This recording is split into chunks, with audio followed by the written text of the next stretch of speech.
Salah satu fungsi DPRD adalah fungsi legislasi, yakni membuat peraturan daerah bersama pejabat daerah terkait. Apakah fungsi ini sudah berjalan dengan baik hingga menghasilkan regulasi yang pro-rakyat? Lalu bagaimana posisi DPRD sekarang dalam bekerja sama dengan pemerintah daerah? Bagaimana tanggapan Anda, Pak Asep, dari Perindo?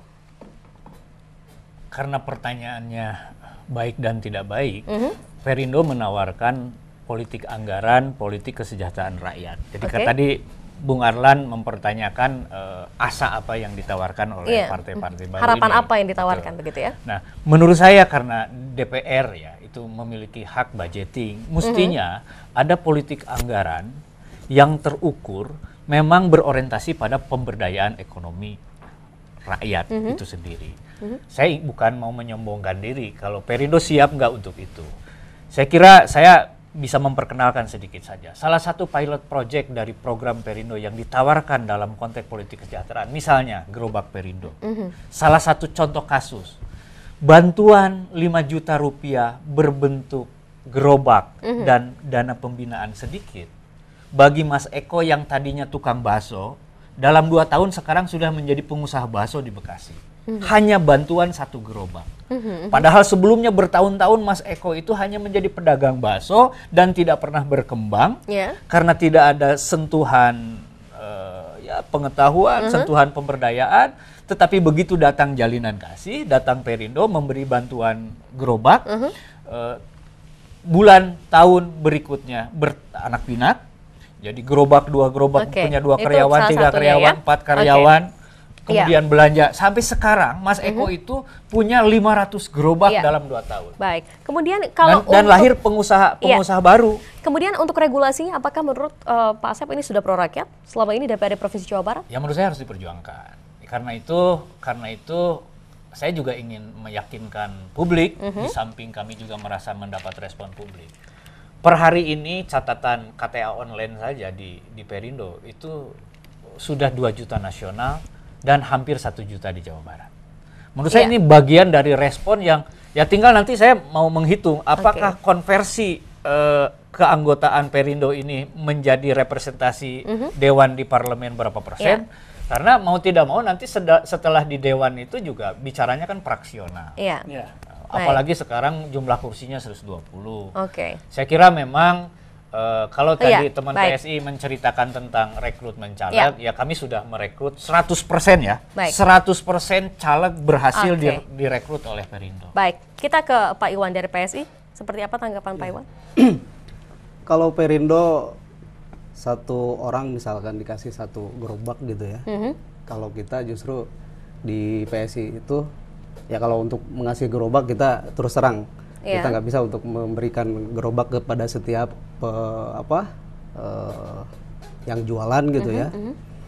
Tapi kita justru karena ranah kita adalah anak-anak muda, maka kita di setiap momen itu bahkan kita hampir akhir pekan itu selalu melakukan diskusi dengan anak-anak muda.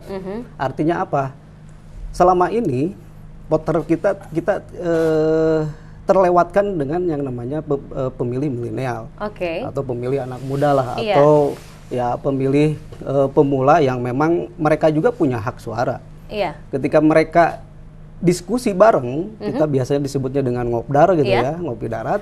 Mereka justru punya harapan-harapan yang selama ini justru... Pak Iwan, fungsi legislasinya menurut Pak Iwan selama ini seperti apa untuk DPRD Provinsi? Ya, masih tetap harus diperjuangkan juga. Artinya harus tetap kita coba untuk benahi ke depannya agar tadi pro juga terhadap anak-anak muda yang memang selama ini mereka punya kreativitas yang memang belum tersalurkan. Regulasi yang dihasilkan sejauh ini sudah pro rakyat belum?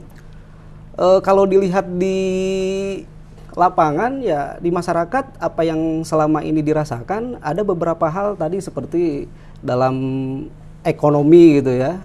Kadang-kala kan ada bantuan tunai langsung itu kalau ke petani 1 ekor sapi misalkan atau 2 ekor kambing gitu. Itu saya pikir controlling di situnya yang tidak ada. Makanya ketika tepat sasarannya itu tidak capai. Kalau kerjasama atau posisi DPRD sekarang dengan pemerintah daerah sudah cukup baik belum kerjasamanya menurut Pak Iwan? Kalau sekarang kan karena memang apalagi gubernur baru ya, gubernur baru yang selama ini kita juga mengawalnya, artinya ada beberapa hal yang memang kita juga perjuangkan di masyarakat, terutama misalkan adanya program provinsi digital gitu ya. Bagaimana juga akses para petani yang selama ini mereka tidak mendapatkan informasi terkait dengan produktivitas pertaniannya. Itu kita akan kawal itu. Artinya regulasi-regulasi seperti itulah yang mesti kita harus kawal. Makanya salah satunya ya PSI harus ada perwakilan di parlemennya. Tanggapan Anda seperti apa, Pak Arlan? Ini menarik ya. Tadi ada beberapa hal yang kemudian ditawarkan dari Perindo dan legislasi. Sebenarnya persoalannya adalah yang perlu dilakukan oleh teman-teman partai baru ini adalah memetakan bagaimana posisi sekarang di DPRD Jabar. Kalau lihat misalnya berbicara legislasi, ada berapa kemudian raperda yang belum rampung. Perda yang belum rampung, gitu ya. Saya pikir banyak sekali dalam konteks misalnya berbicara lingkungan. Misalnya ya tadi saya bilang Mekarta, ada yang masih yang belum rampung. Teman-teman di sini harus mencoba memapping kemudian apa yang sudah dihasilkan oleh DPRD sekarang. Perdanya. Kemudian bagaimana implementasi pelaksanaannya. Ini yang kemudian sebenarnya menjadi kedepannya menjadi hal yang kemudian harus difokuskan. Ya, jadi tadi saya berpikir gini, kalau teman-teman Perindo berbicara misalnya masalah bantuan gerobak dan lain sebagainya. Nah, ketika nanti teman-teman Perindo masuk dalam konteks parlemen, apakah program itu nanti masih bisa dijalankan? Kalau sekarang teman-teman Pak Perindo atau PSI memberikan tawaran karena untuk membutuhkan suara, betul nggak? Tapi nanti setelah ini, maka apakah yang ini bisa dimasukkan ke dalam program pemerintah ke depannya seperti apa yang ditawarkan, gitu kan? Ya, ini kan jelas, belum jelas. Kalau misalnya kita berbicara fungsi pemerintahan dalam konteks pembangunan, misalnya pemberdayaan dan pelayanan, ini kan juga menjadi persoalan. Artinya sudah banyak sebenarnya dilakukan oleh pemerintah Jabar ini tentang pemberdayaan, tapi posisinya adalah tidak, misalnya banyak yang kemudian tidak tuntas. Ada, saya pikir ada, misalnya tadi pemberdayaan dalam konteks di desa, peternakan dan lain sebagainya. Tapi hasilnya ini yang kemudian harus dicermati oleh bapak-bapak nanti ketika di parlemen, dan kemudian didorong menjadi terobosan baru. Yang kedua adalah saya sepakat ketika berbicara bahwa eksekutif pada saat ini, gubernur pada saat ini, Pak Ridwan Kamil itu kan geraknya lari-lari ya.